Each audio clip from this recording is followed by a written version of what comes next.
네, 오늘의 뉴워드는 노동이사제로 골라봤습니다. 노동이사제는 근로자 대표가 이사회의 일원으로서 발언권과 의결권을 갖고 기업의 의사결정 과정에 적극적으로 참여할 수 있게 한 제도인데요. 근로자 이사제라고도 불립니다. 기업 이사회에서 의사결정을 하다 보면 노동자의 이익이 반영되지 않는 경우도 많은데 이를 막기 위해서 이사회에 참여한 노동자 이사는 노동자의 이익을 대변해서 발언권과 의결권을 행사하게 됩니다. 기업의 일원인 노동자들의 목소리를 반영한다는 점에서 노동이사제는 노동계에서 특히 큰 호응을 받고 있는 제도이기도 합니다. 노동권이 강한 유럽의 경우에는 보편화된 제도인데요. 독일의 경우에는 기업 규모에 따라 이사회의 비율 중 최고 절반까지를 노동자 대표로 채우는 경우도 있습니다. 그렇다면 우리나라의 경우에는 이 노동이사제가 어떻게 운영이 되고 있나요? 네, 우리나라의 경우 현재 정부가 법제화를 추진 중이긴 하지만 아직까지 지자체 권한에 따라서 일부 지자체에서만 노동이사회가 운영 중입니다. 서울시의 경우에는 2016년부터 지자체 중에서 가장 먼저 노동이사제를 도입했습니다.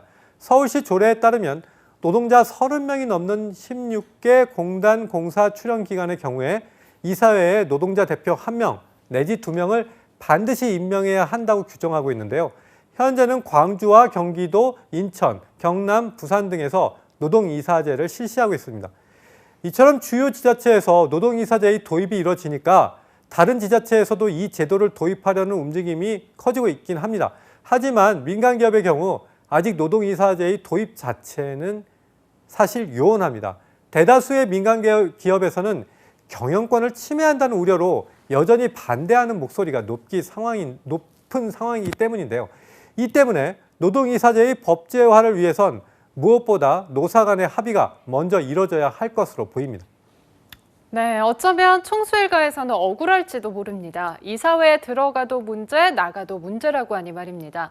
하지만 중요한 건 이사회 의결의 투명한 절차겠죠.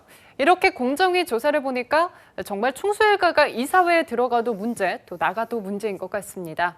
기업의 신뢰를 회복하기 위해서는 총수일가의 투명한 경영은 물론이고 이사회의 투명한 운영도 함께 이루어져야 할 것으로 보입니다.